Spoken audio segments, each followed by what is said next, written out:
이제 우리가 얼마 안 남았는데 예언서는 전 구약의 총정리입니다.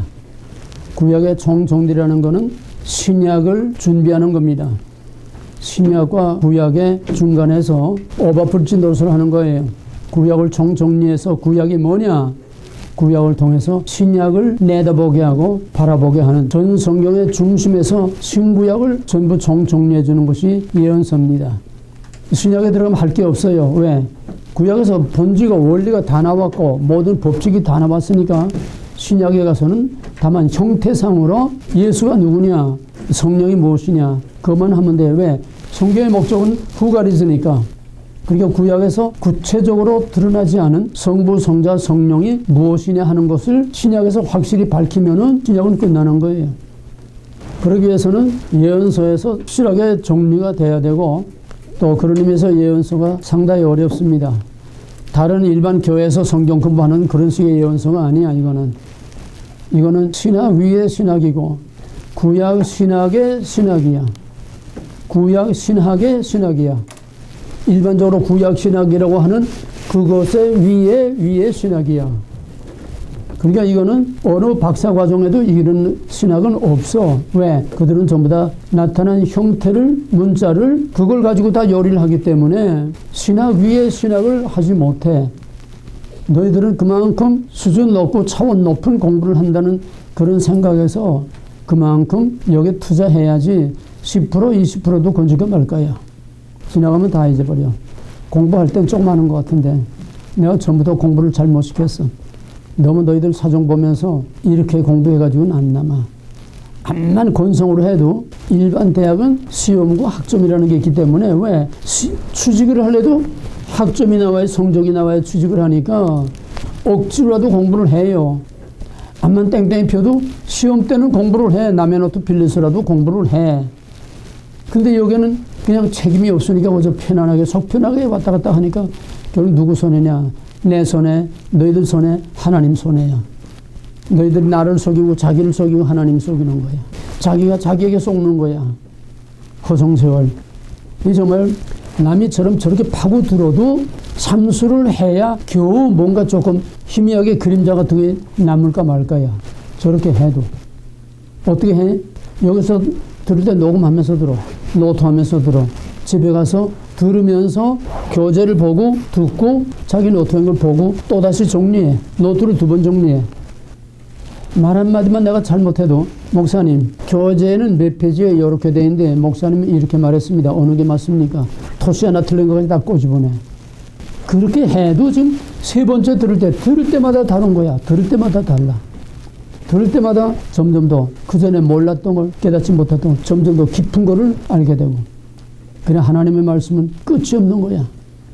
그래서 이제 남은 거 이제는 여기까지 와서 뭐 이제는 기밥할 수 없으니까 이제 남은 시간에 너희들 좀 투자를 해. 이제 신학과정까지 하려면은 정말 부끄럽지 않게 신학교 졸업장을 가졌다는데 너희들 자존심을 위해서라도 이제는 마지막 정리하는 여기서라도 총정리해야 돼. 고등학생들이 대학 가기 위해서 마지막 총정리하듯이 여기서 늦었지만은 총정리를 해야 돼. 그러기 위해서 우선 이번 주부터 내가 과제를 몇 시간 주겠어. 그럼 뭐냐 하면은 우선 이번 주에는 예레미야 교재를 완전히 정독을 다 해. 예레미야 교재 완전히 정독을 다 해. 다음 주에는 에스겔서 교재 전부 하이라이트하고 그냥 정독을 해서 다 이해하고 파악을 해. 그 다음부터는 그다음부터는 이제 소선전은 교재가 많지 않으니까 그 다음부터는 매주 강의를 최소한 이 교재 글자 크기 정도로 해서 최소한 1페이지 이상 써머리. 지금 11기생들은 10페이지 안팎, 보통 7페이지에서 13페이지까지 나와. 이거는 써머리 하는 게 아니라 녹취를 해. 5시간 내지 8시간 걸려. 왜? 처음에 그냥 맞바로 녹취할 수 없어. 2번 내지 최소한 2-3번 들어야 대충 흐름과 그 내용이 대충 들어오니까 최소한 2-3번 듣고 그러고서 이제 이걸 하나하나 좀 녹취는 그대로 받아 적는 거야. 자기 생각, 자기 의견, 자기 머리로 자기가 이 구조를 바꾸고 이게 아니라 그냥 오리지널 그대로 전부 다 녹취하라는 거야. 그래야 강의실의 현장감이 그대로 살아나오고 보통 작업이 아니야. 10페이지 내외를 매주 이걸 좀 교재 안 줘. 교재 좀 교재 보고 하게. 그 레포트 나오면 그러니까 일주일에 한 번씩 이제 목요일 밤, 목요일 12시에 내가 이거 바꾸는데 온라인에서 원드라이브에서 목요일 12시 되면은 내가 지금까지 올라와서 파일 하나씩 일주일에 파일 하나씩 올려. 하나씩 올리면 그 주간에 해야 돼. 그러면 오늘 저녁에는 금주에 올렸던 파일을 지워버리고 다음 주 파일을 하나 올려. 다음 주 그 파일 하나 가지고 일주일 동안에 녹취를 하는 거야. 일주일에 한 번씩 자꾸 바꿔 파일을. 그 사람들은 얼마나들 지금 열심히 하는 줄 모르는데 너희들은 이거 공부도 아니야. 지난 시간에 한 거 대답도 못하지 않아. 그러니까 이제는 최소한 교재 한 번 보고 강의 들은 거 한 번은 들으라는 거야. 그것도 못한다면은 그건 정말 너희들의 자존심의 문제, 하나님 앞에 책임의 문제고. 이제 얼마 안 남은 요거만이라도 그전에는 교재들이 좀 분량들이 많았으니까 뭐 그렇게까지 못했지만은 이제는 분량 많은 걸 다 지나갔으니까 서전지서 또 복음서 그렇게 뭐 이제는 뭐 깊게 할 게 별로 없으니까 이제부터라도 그렇게 하고 그 다음에 드란다 다 끝나면은 그거를 그냥 덮어두지 말고 여러분 자신이 처음부터 다시 해봐. 처음부터 교재 보고 다시 강의 들으면서 다시 노트를 하면서 다시 공부해봐. 그거 하는 사람은 진짜 하나님 앞에 멸류관감이야. 그게 쉽지 않아.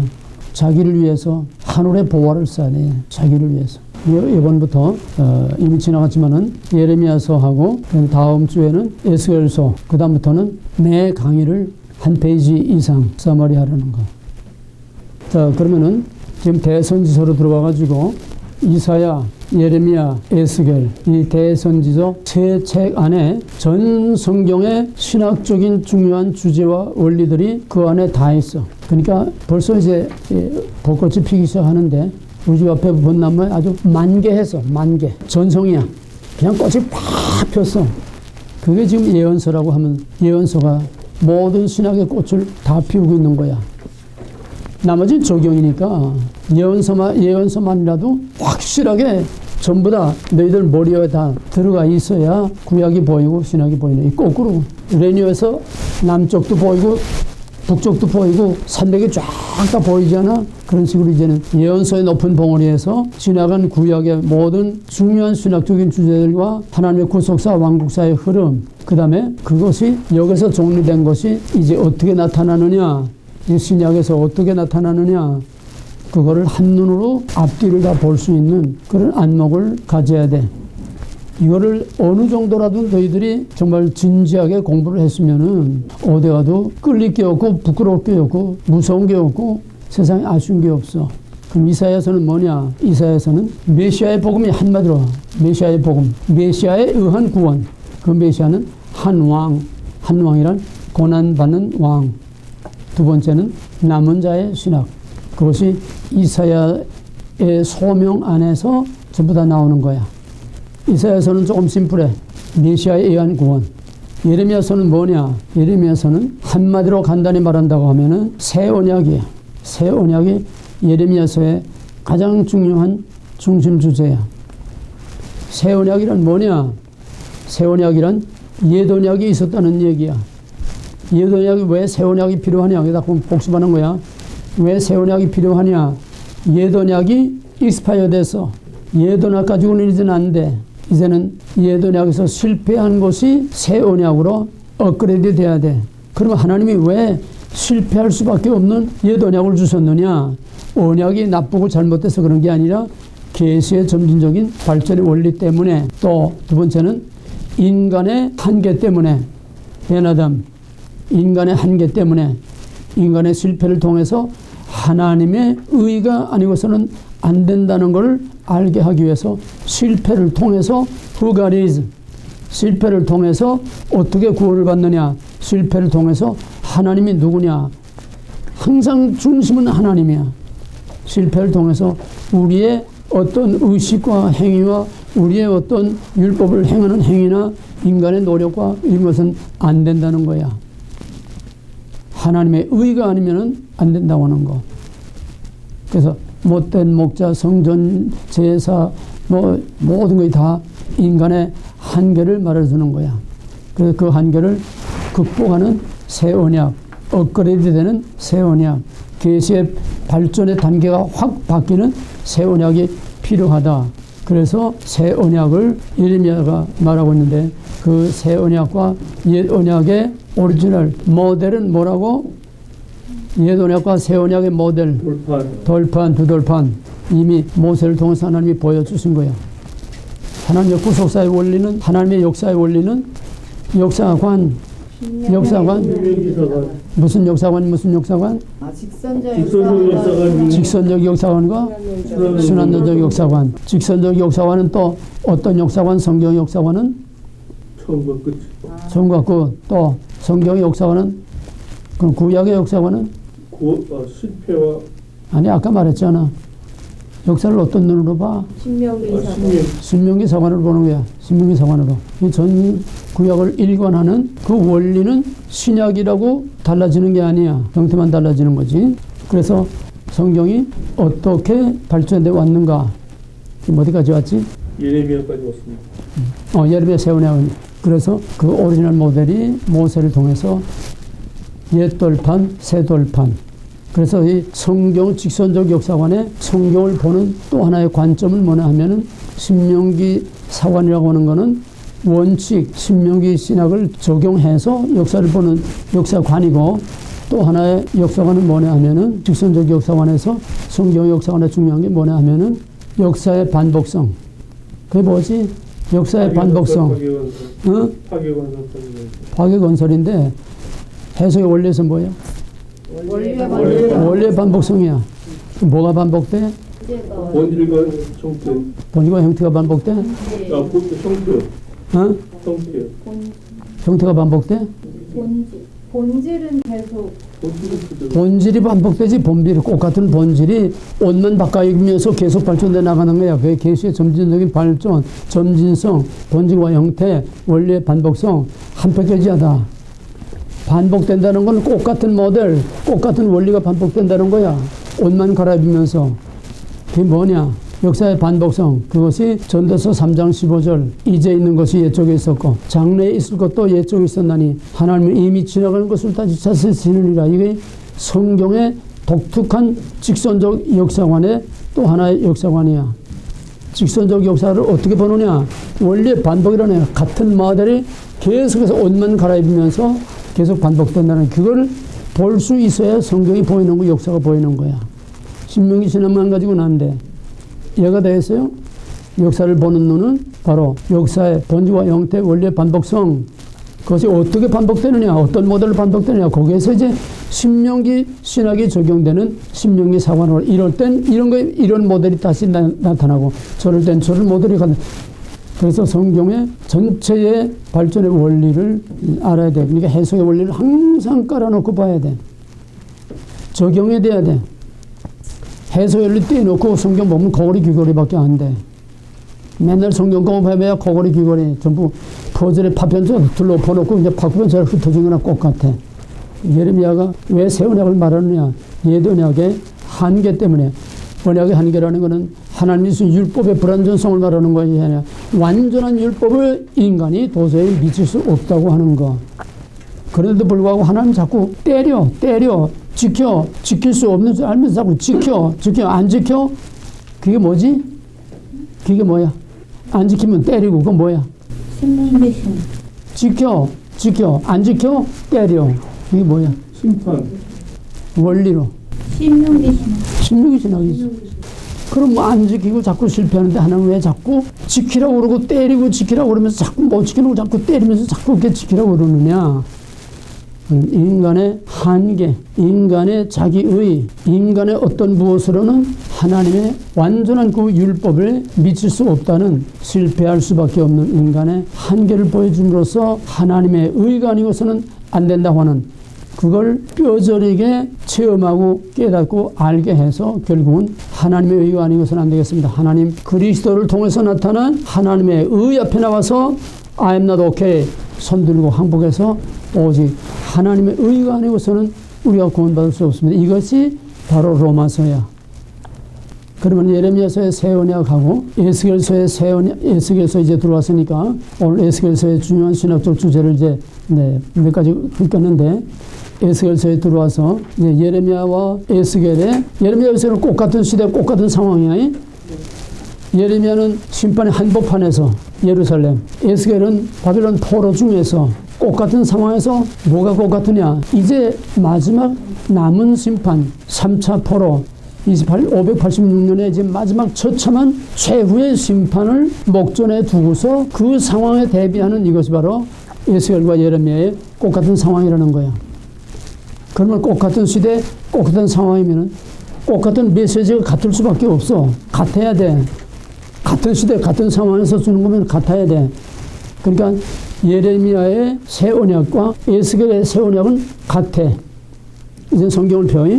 예레미야의 새 언약, 예레미야 31장, 예레미야 31장 31절에서 34절까지 오늘은 옛 언약과 새 언약을 실습하는 거야. 실습. 워크숍이야. 여기서 확실하게 파악을 해야 돼. 예레미야의 새 언약과 에스겔의 새 언약이 뭐가 같고 뭐가 다르냐. 뭐가 같고 뭐가 다르냐. 거기 키포인트야. 같은 게 뭐고 다른 게 뭐냐. 그럼 먼저 예레미야 새 언약이 뭐냐 하면은 31절부터 34절까지 다 같이 여호와가 말하노라 보라 날이 이르리니 내가 이스라엘 집과 유다 집에서 세우리니 나 여호와가 말하노라 조상들의 손을 잡고 애굽 땅에서 인도하여 내던 날에 맺은 것과 같이 하게 것은 내가 그들의 남편이 되었어도 그들이 내 언약을 깨뜨렸습니다. 여호와의 말씀이니라.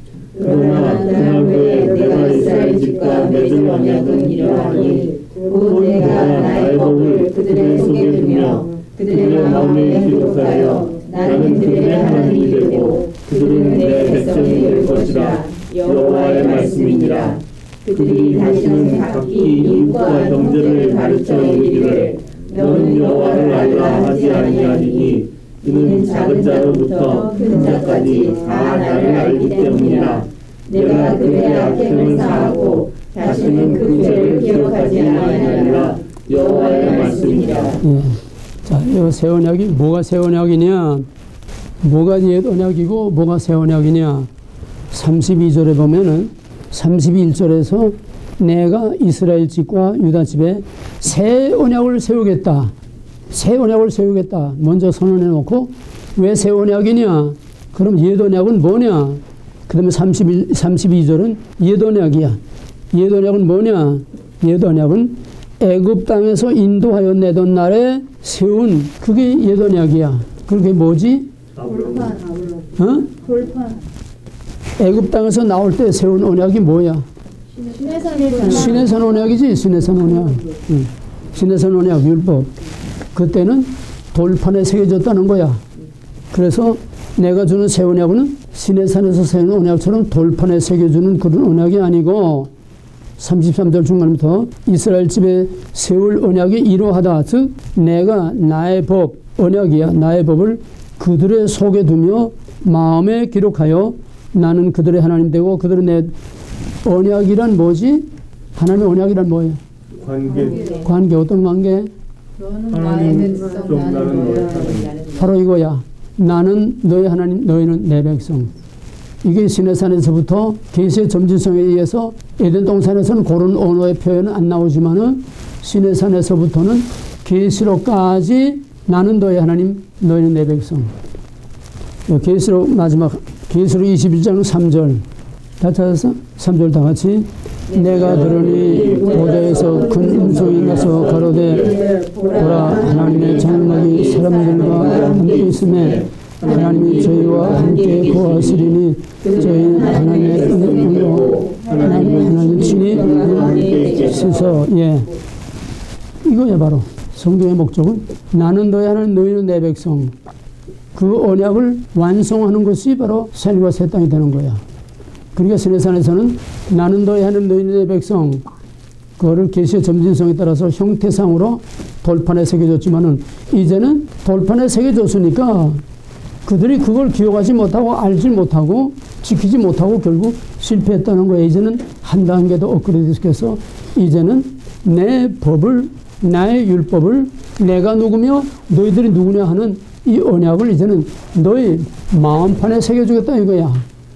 형태에서 본주와 원리, 형태에서 물리적인 형태에서 영적인 본질로 우리 마음에 부어주겠다는 거야. 그래서 그다음 보면은 다시는 너는 여호와를 알라 하지 아니하리라. 마음에 새겨주니까 가르쳐주지 않아도 여호와가 누군지 알게 되는 거야. 바로 마음에 새겨주는 이 새 언약이 뭘까 그러면 성령의 약속이야. 왜? 모세가 모압 땅에서 그러지 않았어? 신명기 29장 4절 모압 언약에서 너희 조상들이 왜 실패했느냐? 왜? 깨닫는 마음을 주지 않아서 실패해서 율법의 실패가 궁극적으로는 깨닫는 마음을 주지 않아서 실패했으니까 이제 모세의 예언이 성취될 때가 됐다는 거야. 이제는 실패의 그 기나긴 과정을 통해서 이제는 지키라 이것만 가지고는 암만 때려도 안 된다는 거야. 이제는 지킬 수 있는 마음을 주는 거야. 하나님이 누군지 구름기둥 불기둥 광야에 만나가지고 암만 그렇게 훈련했어도 하나님이 누군지 모르니까 이제는 마음으로 하나님 알 수 있도록 영으로 하나님 알 수 있도록 이제는 형태의 물리적인 형태에서 영적인 단계로 업그레이드 되는 거야. 아직은 아니야. already 나죠. 이건 약속이야. 아직은. 무슨 지 알겠어? 그러면 이 약속이 언제 이루어져? 뭘 약속하는 거야 이게 지금? 오순절 성령을 약속하는 거야. 약속이야. 현실이 아니야 아직은. 왜 여기서 성령 주지 왜 여기는 현실이 아니야? 왜 약속이야 여기는? 계시의 점지성 때문에 아직 카이로스 하나님의 때가 아니기 때문에 여기서 이제 옛 것과 새 것을 바꾸겠다고 하는 새 언약을 여기서 언약을 세우는 거야. 이스라엘 백성들이 가나안 땅에 이제 들어갈 때에 여호수아가 그 백성들을 이끌고 요단강을 이제 가르고 이제 건너가서 요단강 그 바닥에서 각 지파가 하나씩 돌멩이를 집어서 12돌을 집어가지고 12돌을 쌓고 기념비를 세웠어. 그게 뭐냐? 여호수아 1장 1절에 있는 것처럼 내 종 모세가 죽었으니 이제는 여호수아의 시대다. 모세의 시대가 아니고 이제는 여호수아의 시대다. 광야의 시대가 아니고 약속의 땅의 시대다. 이제는 율법의 시대가 아니고 이제는 은혜의 복음의 시대다. 요단강의 구약과 신약, 율법과 은혜의 복음의 이걸 경계로 보여주는 또 하나의 시각적인 교제라고 그랬어. 그래서 거기다가 길갈에다가 요단강 건너와서 그 돌을 길갈에다가 12돌을 싸서 세워놓고 이 돌이 뭐냐? 그러면 너희 하나님 여호와께서 너희 백성들을 애굽에서 이끌어내서 광야를 거쳐서 이 요단강을 육지와 같이 맨 땅과 같이 건너가지고 여기까지 너희 여호와 하나님이 인도하셨다. 이제는 광야의 시대가 끝나고 이젠 약속의 땅에 들어왔다고 하는 기념비야. 옛 언약과 새 언약의 옛 시대와 새 시대의 기념비야. 똑같은 원리가 여기서 이제 실제로 약속으로 나오는 거야. 옛 시대는 이제 끝났고 형태의 시대는 끝났고 이제는 영적인 시대, 애형적인 가시적인 그런 모든 계시는 이제는 끝났고 이제는 내면적으로 들어가는 영적인 볼 수 없는 그런 영적인 실체가 나타나는 영적인 시대가 이제 올 것이다. 그것이 바로 모세가 모압 땅에서 얘기한 깨닫는 마음이 없어서 기나긴 이 율법의 시대 광야에서나 가나안 땅에 들어가서나 여전히 실패할 수밖에 없었다는 것은 바로 깨닫는 마음을 주지 않아서 성령을 주지 않아서 너희들이 이 율법에 실패했으니까 이제는 실패하지 않도록 깨닫는 마음을 주겠다는 거야. 모세 언약을 성취하겠다는 거야. 모세 언약을 성취하겠다는 거야. 그래서 오순절 성령을 부어주실 것을 약속합니다. 그러면 이 성령이 임하시면 하나님이 누군지 설명하지 않아도 성령이 임하면 왜? 성령은 하나님이시니까 내 안에 성령이 임하시면은 내 안에 하나님이 계시니까 하나님이 누군지를 알게 돼. 깨닫게 돼. 이해하게 돼. 그러나 누구든지 그리스도의 영이 없으면 그리스도인이 아니라고 그랬잖아 바울이. 내 안에 하나님이 임재하셔야. 그래서 내가 뭐냐, 광야에서는 텐트 속에 하나님이 그 지성소에 거기에 하나님이 계시는 거로 상징되어 왔지만은 형태 이제는 텐트가 아니라 예수 그리스도께서 자기 백성 가운데 He pitched tent among us. 광야에 그들 가운데 우리들 가운데 텐트를 치고 그가 우리 가운데 있었다. 똑같이 그 백성들 광야 대신에 팔레스타인 땅이야 이제 가나안 땅에 그 백성들 가운데 하나님이 텐트를 치고 그 가운데 머물러 계셨다. 그 텐트가 뭐냐? 예수님의 육신. 그 성막이 뭐냐? 예수님의 육신. 하나님이 예수님의 육신에 머물러 계셔서 성전의 기능을 완성하겠다는 거야. 그거를 새 언약으로 약속을 하는 겁니다. 그래서 우리에게는 어떻게 되느냐? 예수님 급하게 갔어. 응? 텐트가 날아가 버렸다는 얘기야. 응? 성막이 없어 날아가 버렸어. 하나님 임재가 날아가 버리고 없어. 그러면 이 세상은 말해 마귀의 세상, 요한복음에서 말해 조금 있으면 세상 임금이 올 것이다. 세상 임금, 마귀가 너희를 다 다스릴 것이다 그랬는데, 그렇게 되면 예수 십자가 구속에 무슨 의미가 있어? 예수 십자가의 구속의 사건이 계속돼야 되잖아. 이 세상을 비워둘 수가 없어. 그러니까 내가 가서 아버지께 구하여서 성령을 보여주겠다. 이제는 나 대신 성령이, 모세 대신 예수가, 예수 대신 성령이 이제는 친히 너희를 다스릴 것이다. 그래서 오순절 성령은 예수님이 그 백성들 가운데 자기 몸을 천막으로 삼고 광야의 텐트를 대신해서 이제 완 대신에 이제는 그 그리스도의 영이요 하나님의 영이신 성령이 우리 몸을 텐트로 삼아서 우리 안에 와서 임재해 계시겠다는 얘기. 이게 오순절 성령이야. 그러니까 그래서 오순절 성령은 나만 하는 거 눈으로 보는 게 아니라 내가 텐트가 되고 내가 성막이 돼서 내 안에 지성소를 이루어서 내 안에 그리스도의 영이요 하나님의 영이신 성령이 내 안에 머물러 계시는 거야. 이게 고린도전서 3장 16절에서 너희 몸은 성령이 거하는 전인 줄 알지 못하면 우리 몸이 템플이야. 우리 몸이 템플, 우리 몸이 시나고고, 우리 몸이 바로 성전이야. 그래서 하나님의 임재보다 중요한 게 없고 성령보다 중요한 게 없고, 그래서 지난번에 공부한 거 십자가 구속은 모든 시대 모든 사람들에게 적용되는 보편적인 일반적인 원리라는 거야. 발전소라는 거야. 이거를 각자에게 십자가 사건, I'm not okay, you're okay 뒤집는 십자가 사건이 각자에게 개별적으로 주관적으로 체험적으로 일어나게 하기 위해서는 송전선이 있어야 되는 것처럼, 파워가 들어야 되는 것처럼 성령이 와야 2000년 전의 십자가 사건이 현재 나의 사건으로 적용이 되는 거야. 그러니까 성령을 보내주지 않으면 아무런 구원 역사가 일어나지 않아. 예수 그리스도 십자가 와서 해도 안 만한데, 이게 바로 오늘 이 시대의 한계고 문제야. 요즘은 신학자는 목사는 오직 예수 십자가 보혈의 피 이거밖에 없어. 그냥 은혜, 사랑, 용서, 구원 이거밖에. 그런데 다 된 거야. 예수 십자가로 다 됐어. 구약은 전부 예수 그리스도 이 얘기다. 구약은 전부 예수 그리스도로 전부 다 말하는 거다. 그러면 예수는 발전소만 지어놓고 그냥 암흑체계 속에서 사는 거야. 우리가 뭔 소리인지 알아서? 발전소만 지어놓고 온 세상이 암흑 속에 사는 거야. 그럼 누가 다 지배해? 암흑의 권세가, 어둠의 권세가 다 지배하는 거 아니야? 하나님의 빛이시면은, 하나님의 권세가, 하나님의 주권적인 통치가 나타나면 빛이 들어와야 어둠이 물러가는 거야.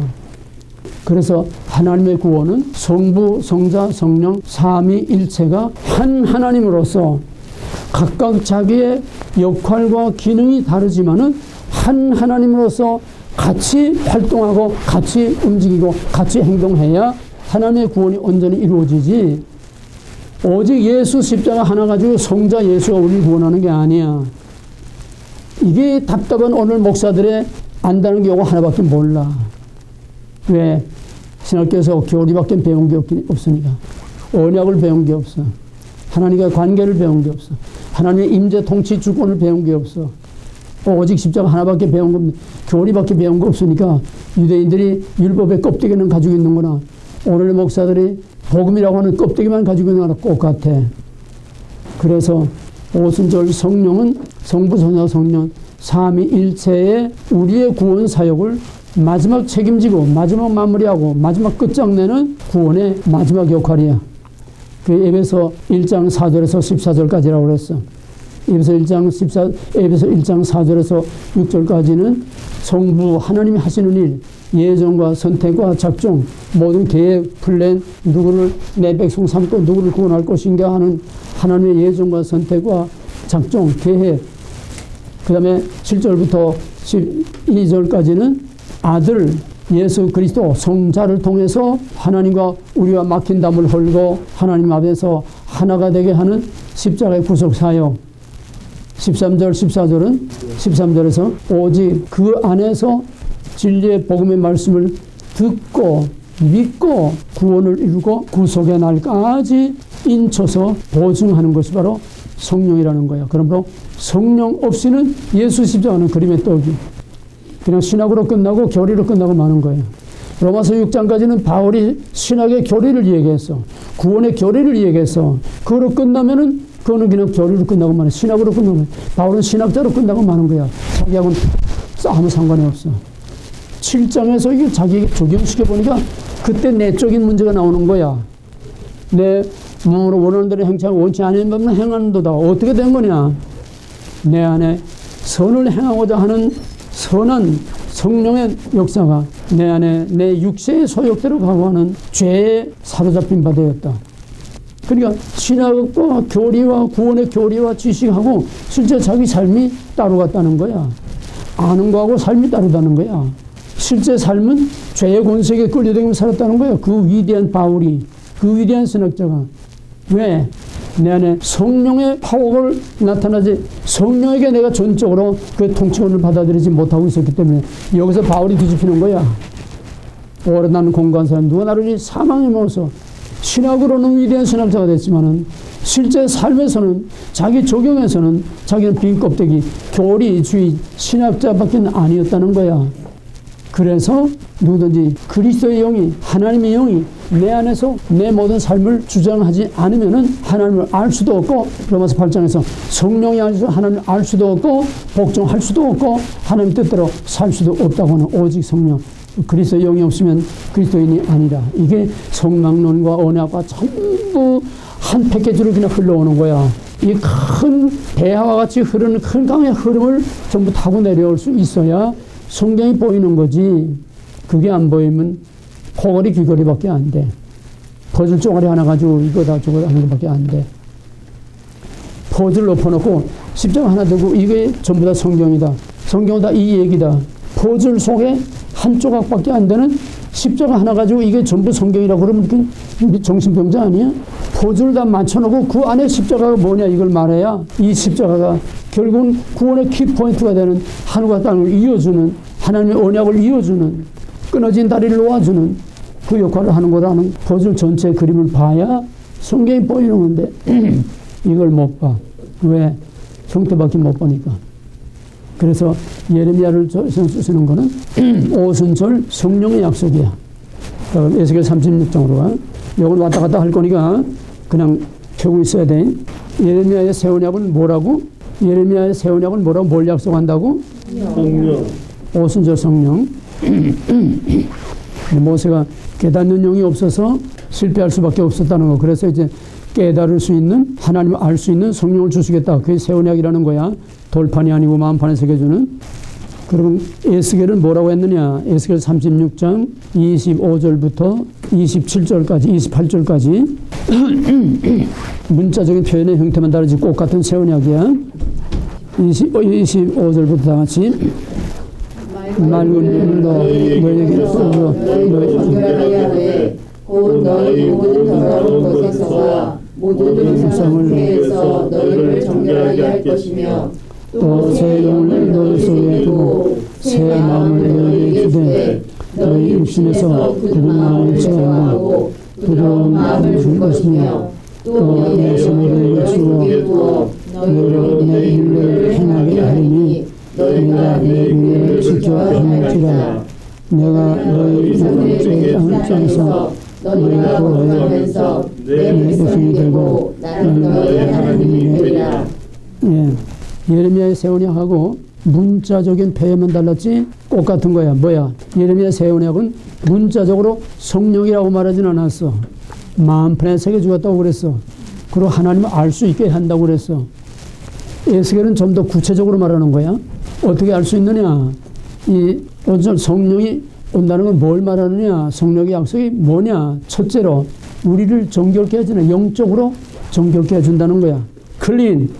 맑은 물을 뿌려서 우리를 정결케 해주고 그 다음에 모든 우상을 섬기던 데서 너희를 정결케 할 것이며 마음과 생각을 다 정결케 하고 그 다음에는 새 영을 너희 속에 두고 새 마음을 너희 속에 두고 그러니까 25절에서 맑은 물 26절에서 새 영, 새 마음 그 다음에 27절에서 내 신 여기다 성령이야. 맑은 물, 새 영, 새 마음 27절에서 내 신 너희들 번역에는 내 영이라고 그러는 거예요. 내 신이야. 내 영. 이거 뭐냐 하면은 구역으로 말하면은 루아흐 에스겔 37장에도 이제 같이 나오는데 하나님의 영 그러니까 루아흐라는 거는 바람 또 공기 호흡 숨결 또 영 성령 다 말하는 거야. 그 단어가 뭐라고요? 루아흐 R-U-A-H 그리고 이 단어가 헬라어로 바뀌었지만은 똑같은 개념의 하나님의 영이 뭐냐면 요한복음 3장 5절에서 내 물과 성령으로 거듭나지 않으면 하나님 나라를 갈 수 없다. 니고데모가 어떻게 어머니 뱃속에 들어 다시 나옵니까? 그러니까 그때 예수님이 하신 말씀이 바람이 임으로 불어와서 임으로 가고 바람이라는 것이 바로 루아흐야. 공기, 바람, 호흡, 영, 성령 결국 뭐냐? 예레미야서는 마음에 새겨주겠다 이렇게 간단하게 말했지만은 에스겔서는 그 마음에 새겨주는 게 뭐냐? 영이라는 거야. 무슨 영? 우리를 맑게 정결케 해주는 맑은 물, 정결케 하는 맑은 물, 또 우리를 정결케 하는 새 영, 새 마음, 내 신. 내 신은 직접적으로 본 성령을 말하는 거야. 내 영, 내 신. 그러니까 에스겔서는 좀 더 구체적으로 예레미야서와 똑같은 성령에 대한 약속이지만 좀 더 구체적으로 그 마음에 새겨주는 그 하나님의 영이 뭐냐? 바로 성령이라는 걸 구체적으로 설명해 주는 거예요. 이 같은 병행절입니다. 병행절. 예레미야 33장하고 에스겔 36장 이거는 똑같은 오순절 성령의 약속에 대한 새 언약의 가장 결정적인 성령의 약속입니다. 그 다음에 여기 예언약 새 언약 할 때 다 했어요. 실패 원인이 또 뭐냐? 못된 목자 때문에, 못된 목자, 못된 지도자 때문에 실패했다고 그러지 예언약이 그 칠판에 그거를 이미지로 눈으로 사진을 찍어야 그게 눈에 떠올라. 못된 목자. 그래서 선한 참 목자를 보내주겠다 그래서 그러면 예레미야 23장 표가 이건 성령에 대한 약속이고 예레미야 새 언약과 에스겔 새 언약은 성령에 대한 약속이고 그다음에 또 하나 예레미야 23장에서는 못된 목자와 선한 목자 이건 예레미야 23장 전체를 다 읽어야 되지만은 우선 예레미야 23장 1절에서 4절까지만 먼저 읽자. 5절까지 1절에서 5절까지 다 같이 나 여호와가 말하노라 장의 양들을 인하여 흩어진 화 있으리라. 그러므로 이스라엘 하나님 나 여호와 내 백성을 가르치는 목자에게 이같이 말하노라. 너희가 내 양들을 흩으며 그것을 모르고 돌아보지 아니하였도다. 내가 너희의 힘을 내어 너희에게 구원하라. 여호와의 말이니라. 내가 내 양들의 남보다 그들과 다른 곳에서 모아내 다시 그들로 돌아오게 하니 그들의 영이 풍성할 것이며 내가 그들을 기른 목자를 그 위에 세우리니 그들이 다시는 두려워하지 놀라거나 두려워하지 아니하리라. 여호와의 말이니라. 나 여호와가 말하노라. 보라 때가 이르니 내가 다윗에게 의로운 가지를 일으킬 것이라. 그가 왕이 되어 지혜롭게 행사하며 세상의 정의를 행할 것이며. 예, 그 아래 쭉 계속된 거 상의하고 자, 이거 이제 세 부분으로 되어 있어요. 1절에서 3절까지는 못된 목자 자기 양들을 흩두고 1절 2절까지 1절 2절은 못된 목자 3절 4절은 선한 목자 참된 목자 못된 목자가 내 양들을 막 흩트고 돌아보지 아니하고 막 짓밟고 이렇게 했는데 3절에서는 남은 자들로 다시 모아서 흩어진 양들을 모아서 돌아오게 해서 그들을 생육 번성하게 하는 선한 목자다. 그 선한 목자가 뭐냐? 거기에 대한 또 하나의 해석이 5절에서 못된 목자 대신 보내줄 선한 목자는 누구냐? 그는 바로 다윗의 한 의로운 가지, 다윗에게 한 의로운 가지가 나오겠다. 이사야 11장 펴봐. 11장 1절 다 같이 이새의 줄기에서 한 싹이 나며 그 뿌리에서 한 가지가 나서 결실할 것이요. 예, 그 기왕 더 있자. 2절 그 위에 여호와의 영 곧 지혜와 총명의 영이요 모략과 재능의 영이요 지식과 여호와를 경외하는 영이 강림하시리니 3절 그가 여호와를 경외함으로 즐거움을 삼을 것이며 그의 눈에 보이는 대로 심판하지 아니하며 예, 그만하자. 쭉 설명해. 이게 뭐냐 하면은 이새 줄기에서 한 싹이 나며 그 뿌리에서 한 가지가 나는 게 뭐냐? 이새의 뿌리에서 새 싹이 돋아나. 메시아, 예수 그리스도야. 그 다음에 2절이 뭐냐면 여호와의 신이, 내 신이, 예레미야서나 에스겔서나 마찬가지로 메시아가 다윗의 가지에서 메시아가 나올 뿐만 아니라 내 신을 또 보내주겠다는 거야.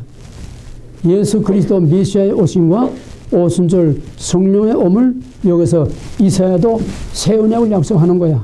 이사야서의 새 언약, 예레미야서의 새 언약, 에스겔서의 새 언약. 이사야서는 두 가지를 다 한꺼번에 말했어. 한 목자, 다윗의 가지에서 나오는 한 목자, 한 왕, 그리고 성령, 여호와의 신, 두 개를 한꺼번에 그냥 같이 얘기해 버렸는데 예레미야서와 에스겔서는 이걸 따로따로 주제를 나누어서 따로따로 얘기했어. 예레미야는 예레미야와 31장과 에스겔 36장은 성령을 약속해 놓고, 그 다음에 예레미야 23장에서는 지금 봤던 선한 목자, 못된 목자 대신 선한 목자를 보내줄 건데 그 선한 목자가 누구냐? 다윗의 가지에서 날, 이제 이사야 11장에서 본 다윗의 가지에서 날 한 왕, 한 왕 메시아.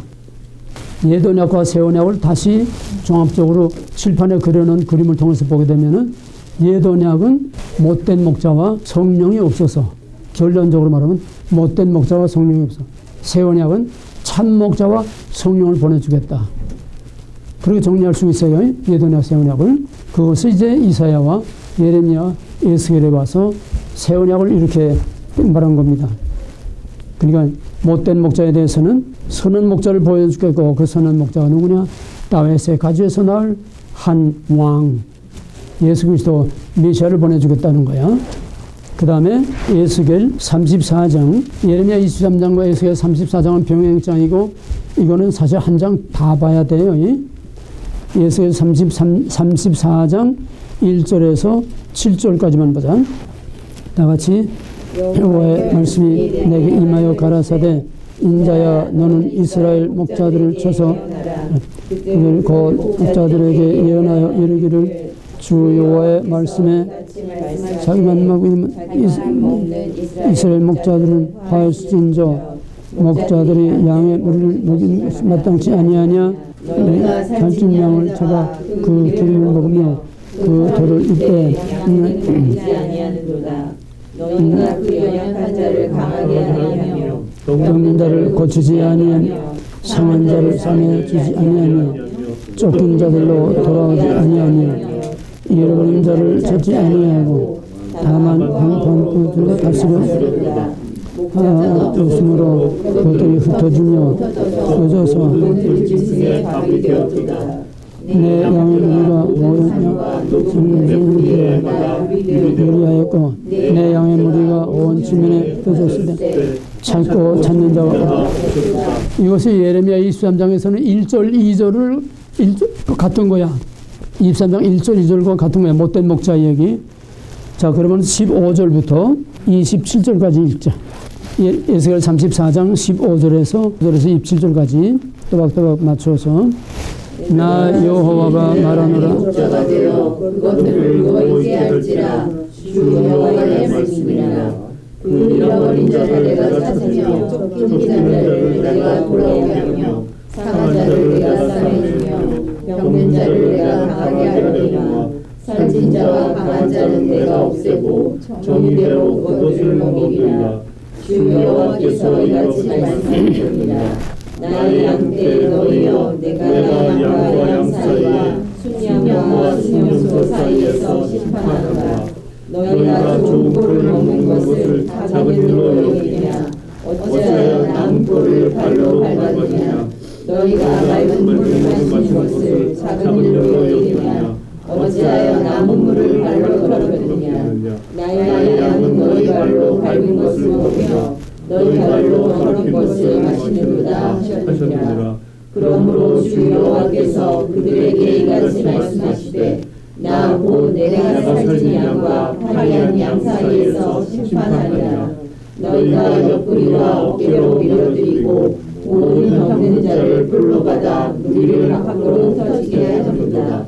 그러므로 내가 내 양떼를 구원하여 그들로 다시는 노략거리가 되지 아니하게 하고 양과 양 사이에 심판하리라. 내가 한 목자를 그들 위에 세워 먹이게 하리니 그는 내 종 다윗이라. 그가 그들을 먹이고 그들의 목자가 될지라. 이건 돼서 그만. 예. 그러니까 에스겔 34장은 1절에서 7절까지는 못된 목자, 1절에서 6절까지 못된 목자, 15절부터는 선한 목자. 예레미야 23장은 그냥 짤막짤막하게 얘기했지만은 여기서는 예레미야 23장에서는 1절, 2절 못된 목자, 3절에서 7절까지 선한 목자. 그 선한 목자가 누구냐? 다윗의 가지에서 날 한 왕이다. 똑같은 거야. 문자적인 표현만 달랐지. 여기서는 맨 처음에 못된 목자, 예레미야서에서는 내 양을 흩트고, 여기는 좀 더 구체적으로 내 양을 잡아먹고 찢어먹고 그냥 구체적으로 말해요.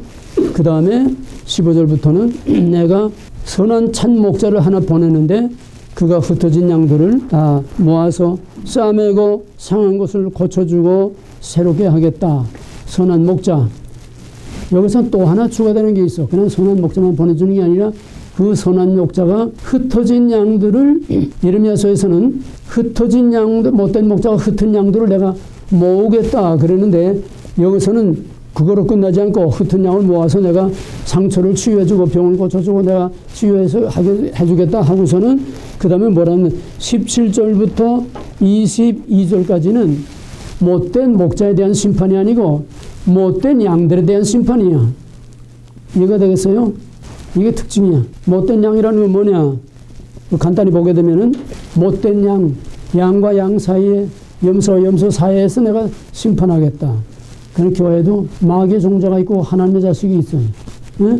내 안에도 아까 바울 얘기한 것처럼 내 안에도 마귀의 종자가 있고 내 안에도 하나님의 두 가지가 있듯이 못된 양이란 뭐냐? 못된 양은 돌아가면서 이간질하고 돌아가면서 씹어대고 남에게 상처를 주고 그 다음에 뭐냐? 좋은 꼴을 자기도 못 먹고 남의 먹지 못하게 좋은 꼴을 다 밟아서 그냥 똥하고 다 묻혀버리고 남도 못 먹게 만든다는 거야. 휘박 넣는. 이런 것들이 못된 양이야. 너희는 못된 목자만 경계할 게 아니라 못된 양들을 너희들 어떻게 할 수는 없어. 못된 양을 피해서 상처 입지 않고 못된 염소 받아. 자꾸 밀어내. 이게 오늘의 교회의 현실을 그대로 보여주는 거야. 이게 이스라엘 팔레스타인 땅에서 못된 양들, 못된 목자. 예언자 시대에 유다가 망할 때는 못된 목자, 거짓 선자들. 항상 원리는 똑같은 원리가 그냥 반복되는 거야. 그러니까 원리 하나만 정확하게 한 모델 딱 보게 되면은 아무리 무대가 바뀌고 역사가 바뀌고 세상이 바뀌어도 똑같은 모델이라는 걸 그걸 보고 그걸 분별할 수 있어야 눈이 열려 있는 거야. 그 훈련을 우리가 지금 하는데 아직도 너희들이 자기 훈련을 안 하기 때문에 듣기만 하고 자기 적용과 자기 훈련을 안 하기 때문에 너희들의 눈에는 아무것도 아직 안 보이는 거야. 그 훈련을 자기가 해야 돼. 내가 말 가지고 안 돼. 자기가 자꾸 분별하는 훈련, 변화와 형태를 분별하는 훈련, 진짜와 가짜를 분별하는 훈련. 그래서 예레미야와 에스겔의 새 언약이란 뭐냐? 두 가지다. 옛 언약 실패, 새 언약은 못된 목자 대신 선한 목자. 깨닫는 마음이 없는 대신에 깨닫는 성령. 또 하나는 실패할 수밖에 없는 인간이 하나님의 의로 말미암아 구원을 얻는다고 하는 거. 옛 언약, 새 언약 정리하면 대충 그렇게 간단하게 정리할 수가 있어요. 그것이 이제 여기서 구체화되는 거야. 새 언약이 뭐냐 이제는. 새 언약에 조명하는 거야. 예언약은 지나갔으니까 새 언약을 조명하는 거야. 새 언약이란 바로 거기서 말한 것처럼 못된 목자 대신에 선한 목자, 또 그 못된 목자 대신에 깨닫는 영이 없던 것 대신에 깨닫는 오순절 성령 주시고, 인간의 자기 의 대신에 그리스도를 통해서 나타난 하나님의 의를 믿음으로 구원하는, 이 구약에서 신약으로 넘어가는 거야. 옛 언약은 구약, 새 언약은 신약. 아직 신약이 안 됐지만은 이제 예언서는 구약의 끝이야. 성전 파괴의 끝이야. 이스라엘의 끝장이야. 다윗 왕국 끝장이야. 약속의 땅 끝장이야. 형태상으로는 586년 성전 파괴되고 다윗 왕국이 깨지고 그 땅에서 그 백성들이 쫓겨나고 그것이 형태가 끝나는 거야. 이거에 대해서 그냥 하나님의 백성도 형태상의 이스라엘은 끝나는 거야. 계시의 점진성에서 왜? 구약의 몽땅 형태를 통해서 앞으로 나타날 영적인 실체를 보여주는 거고, 영적인 실체는 보이지 않아. 그 영적인 실체를 통해서 또 한 번 업그레이드 가서 그때는 영과 육의 가시적인 완전한 인격체로서의 새하늘과 새 땅에 영과 육이 신약과 구약이 종말에는 다시 합해돼서 새로운 신천지로 업그레이드 되는 거야. 천국은 헛개비들만 사는 영의 세계가 아니야. 천국은 헛개비들만 사는 영의 세계 아니야. 영지주의 구원과 같은 그런 영만 가는 그런 데가 아니야. 천국은 우리 육체를 가진 구약과 신약, 육체와 영혼 완전히 새로운 것으로 변화돼가지고 업그레이드해서 가는데, 그러면 천국도 허풍다리가 아니야. 천국도 우리가 보고 듣고 만질 수 있는 차원이 이 땅의 차원하고는 다르지만은 천국 차원에서 형태를 가지고 있고, 우리가 거기서 먹고 마시고 손으로 쥐고 만지고 다 보고 할 수 있는, 거기에 또 형체가 있는 세상이지 헛개비들만 가 있는 데가 아니야. 여기서 에스겔과 예레미야의 새 언약이 같은 건 뭐냐? 같은 한 목자 또는 한 왕, 또 하나는 같은 한 오순절 성령을 보내주겠다. 다른 점은 뭐냐? 예레미야는 한 목자와 또 성령을 주어서 너희가 그 율법을 지키게 하겠다. 에스겔도 한 목자와 성령을 주어서 지킬 수 없던 것을 지킬 수 있게 하겠다. 똑같아. 이거는 예레미야의 새 언약과 에스겔의 새 언약은 한 목자와 성령 똑같아. 그런데 예레미야는 여기서 끝났어. 한 목자와 성령이란 뭐냐? 그리스도와 성령을 통한 우리의 구속사역이야. C의 언약의 성취야. C, 하나님의 백성 삼으시는 C의 언약의 성취야. 구속 언약의 성취로 끝나서 구속 언약으로 끝났다는 얘기야. 성경의 궁극적인 목적이 뭐야? 하나님과의 동거. 하나님과의 동거. 후가디. 궁극적인 목표가 뭐냐? 왕국이지. 그러면 구속이냐 왕국이냐 처음에 다 했어요. 구속은 뭐고 왕국은 뭐야?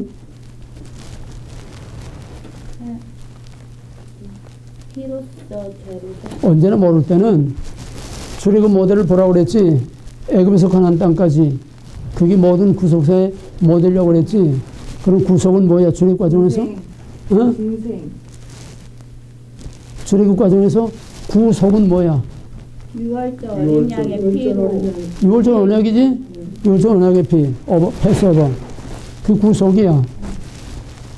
그러면 거기서 목적이 구속이야? 뭐야 그러면? 왕국. 애굽에서 나오는 게 목적이야? 뭐야? 가나안 땅으로. 요즘 신학은 전부 그거로 끝나. 예수 십자가 보혈이면 유월절 그거밖에 없어. 맨날 그거만 하는 거야. 그 맨날 그거만 하는 종교가 뭐지? 안식교. 맨날 유월절 요리양의 피만 자꾸 그만 하는 게 뭐야? 천불교. 개돌이. 그럼 기독교 개돌이 뭐가 달라? 예수 십자가만 맨날 떠들면 뭐가 달라? 수단이야. 그거는 수단. 예수 십자가 유월절 어린 양 수단이야. 죄인이 하나님 앞에 나아가는 길이야. 길을 열어준 거야. 레위기 배웠지? And he called. 끊어진 다리를 놓아준 게 십자가야. 이게 유월절 어린 양의 십자가의 심볼이야. 끊어진 다리 놓아줬어. 그럼 끊어지 다리만 놓아주면 되는 거야. 건너가서 하나님 앞에 가서 약속의 땅에서 궁극적인 목표인 하나님의 왕국을 세워야 거기까지 하나님 앞에 나가야 되잖아. 레위기는 몇 부분? 그 부분 뭐? 제사법과 성결법 레위기 제목은 와이크라란 그리고 그리고 또 말했어요. 그가 불렀어. 근데 아무나 그냥 덮어 갈 수 있어? 어떻게? 그럼 어떻게 해? 죄를 죄를 채워서 하나님 앞에 갈 수 있는 길, 웨이, 도, 그게 뭐지? 제사 제사법을 통해서. 그 6월절장이야. 그 십자가야. 하나님 앞에 가는 길을 열어준 거야. 목적은 뭐야? 제사 지내는 게 목적이야? 뭐의 목적이야? 응? 하나님과 동거하는 거야. 성소와 지성소의 휘장이 찢어져서 같은 언약 안에서 한 방을 페이스 투 페이스 서로 하나님과 한 언약 안에 같이 사는 동거하는 그게 레위기의 목적이야. 그러면 전부 제사법만 말하고 있다는 거야. 예수 십자가만 말하고 있다는 거야. 그러니 오늘날 성령에 대해서 전혀 말을 못해. 성령이 뭔지 말을 못해. 기껏해야 뭐 예언하고 방언하고 입에 거품 불고 뭐 푸닥거리 하는 건 알고. 그 신사도원도 저렇게 날뛰는 거야. 다시 말하지만은 하나님은 삼위일체 하나님이시죠. 삼위일체 가운데 어느 하나 빠져도 안 돼. 어느 하나가 도외시 될 수 없어. 창세기 1장에서 천지를 창조할 때도 성부, 성자, 성령 삼위일체 하나님 함께 천지를 창조하셨어. 각자 각기 역할이 다른 거야. 신약에 와서 이게 이제 삼위일체가 이제 확실하게 이제 드러나지만은 그것이 바로 성부, 성자, 성령, 성부 하나님은 예정, 선택, 작정, 성자는 다리를 놓아주는 구속에 그게 다가 아니야. 그게 목적이 아니야. 그게 목표가 아니야. 수단이야. 수단. 하나님께 나가는 길, 구속, 속죄, 수단이야. 여기서 끝나게 되면 뭐가 돼? 애굽에서 나와서 광야에 수치받기도 돼? 이게 한국 목사들이 지금 신학자들이 난리 난 거 아니야? 김선 교수가? 그게 구원 아니라는 거야. 애굽에서 나오는 게 구원이 아니라는 거야. 그거는 수단이라는 거야. 애굽에서 나와서 하나님 앞에 가는 수단이라는 거야. 이제는 하나님과 함께 광야를 통과해서 약속의 땅에 들어가서 하나님의 왕국을 세우는 것이 거기까지 들어가야 이게 구원이라는 거야. 근데 그 말이 틀렸다는 거야. 왜? 저희들은 6월절 거기에 예수 십자가 매달아놓고 맨날 제사 지내는 개돌이 미사나 똑같은 신앙에 머물러 있으니까 이건 바로 잡을 수가 없어 이제. 여기서 우리가 예도냐 세우냐에서 이걸 확실하게 알아야 돼. 예레미야는 여기까지 끝났어. 예수와 오순절 성령으로 이거보다는 조금 한 발 더 나갔지만 예레미야 이제 미수기까지 이제 성령까지 나갔지만은 결국 예수와 성령 한 목자와 성령을 통해서 우리를 구원하는 구속으로까지 끝나고 더 이상은 예레미야는 앞으로 나가질 못했어. 수단으로 끝났다는 거야. 하나님의 백성이 되는 수단, 구속으로 끝났다는 거야. 그러면 에스겔 봐. 에스겔에서 아까 읽은 에스겔 34장 그거 덮지 말고 항상 왔다 갔다 하라고 그랬지. 32절밖에 없어요. 아까 34장 못된 목자, 선한 목자 얘기 다 했잖아. 그 읽은 다음 24절. 아까 22절까지 읽었는데 23절까지 읽었는데 그 다음 24절부터 27절까지 다 같이 나 여호와는 그들의 하나님이 되고 그들의 왕이 되리라. 나 여호와의 말이니라. 또 그들과 화평의 언약을 맺고 악한 짐승을 그 땅에서 그치게 하리니 그들이 그들의 평안히 거하며 숲을 가운데서 살지라. 내가 그들에게 복을 내리고 내 산 사방에 복을 내리며 때를 따라 소낙비를 내리되 복된 소낙비를 내리리라. 그리하여 밭에 나무가 열매를 맺으며 땅이 그 수산을 내리니 그들이 그 땅에서 평안할지라. 예, 끝까지. 여기 결정적인 뭐냐 하면은 참 목자 흩어진 양들을 모으고 그 다음에 못된 양들을 또 추려내고 심판하고 그리고 맨 끝에 23절에서 내가 한 목자를 그들 위해 세우고 또 그는 내 종 다윗이라. 선한 목자라는 건 왕을 말하는 거야. 다윗이라. 다윗은 이미 지나갔어. 여기서 다윗이라는 건 다윗의 가지에서 나올 메시아를 말하는 거야. 여호와는 그들의 하나님 되고 내 종은 그들 중에 왕이 된다. 그러니까 다윗의 가지에서 나온 그 선한 목자가 왕이 된다는 거야. 여기서 왕이라는 말이 나와. 예레미야서에는 왕이라는 말이 안 나왔어. 에스겔서에서도 아까 못된 목자, 선한 목자, 거기서는 목자라는 말만 나왔지 왕이라는 말은 안 나왔어. 그건 뭐냐? 구속까지만 얘기했다는 거야. 이제는 궁극적인 목적이 이제 왕이 나오니까 왕국 얘기를 하는 거야. 이젠 왕의 통치가 나타나서 이제는 평화로운 왕국이 이루어질 것이다. 메시아의 왕국이 이루어질 것이다. 이제는 수단인 구속으로 끝나지 않고 에스겔의 새 언약은 왕국 언약이야. 평화의 언약이야. 그래서 에스겔은 새 언약이라고 말하지 않고 평화의 언약으로 말했어. 예레미야는 새 언약이라고 말했고 에스겔은 꽃 같은 새 언약이면서도 에스겔은 한 발 더 나가서 구속의 목적인 왕국, 왕족 통치가 이루어지겠다고 하는 왕국 언약으로 한 발 더 발전이 돼. 그 성경의 완성이지. 평화의 언약으로 이렇게 나오는 거야. 예레미야는 새 언약, 에스겔은 평화의 언약. 자, 정리하자. 예레미야의 새 언약과 에스겔의 새 언약의 같은 점은 뭐야? 한 목자, 성령, 성령과 선한 목, 한 목자와 성령 같아. 다른 점은 수단과 본질. 예레미야의 새 언약은 구속으로 끝났고 예수 그리스도 십자가의 구속과 한 목자, 오순절 성령 구속으로 끝났고 에스겔서는 왕국, 궁극적인 목적인 왕국까지 발전된다는 거야. 한 발 더 나간다는 거야. 예레미야와 에스겔의 새 언약 수준까지는 구속 언약으로 끝났고 에스겔은 거기서 끝나지 않고 그 목자가 이제 왕이 돼서 그의 왕국을 다스리겠다. 궁극적인 성경의 목적인 왕국까지 나가는 것이 에스겔의 평화의 언약이야. 새 언약과 평화의 언약의 차이. 그러면 에스겔은 계시록까지 간 거야. 새하늘과 새 땅까지 간 거야. 궁극적인 목적이 하나님의 왕국, 메시아의 통치, 하나님의 통치 왕국까지 간 거야. 그런 의미에서 이것만이 아니지만은 에스겔서는 계시록이야. 끝까지 다 갔어. 그래서 계시록에서는 구약 중에 가장 많이 인용한 것이 에스겔서인데 계시록에서는 전 신약의 에스겔서의 인용이 65번 에스겔서가 전 신약에 인용이 됐는데 그 중에 48번을 계시록이 인용하고 있어. 그 에스겔서는 계시록이라는 얘기야. 그만큼 에스겔서는 전 구약을 요약하고 압축하고 또 신약과 구약을 압축하는 또 하나의 계시록이라고 하는 거. 오늘은 특히 이사야서의 새 언약, 예레미야서의 새 언약, 에스겔서의 새 언약인 새 언약과 또 평화의 언약이 뭐가 다르냐.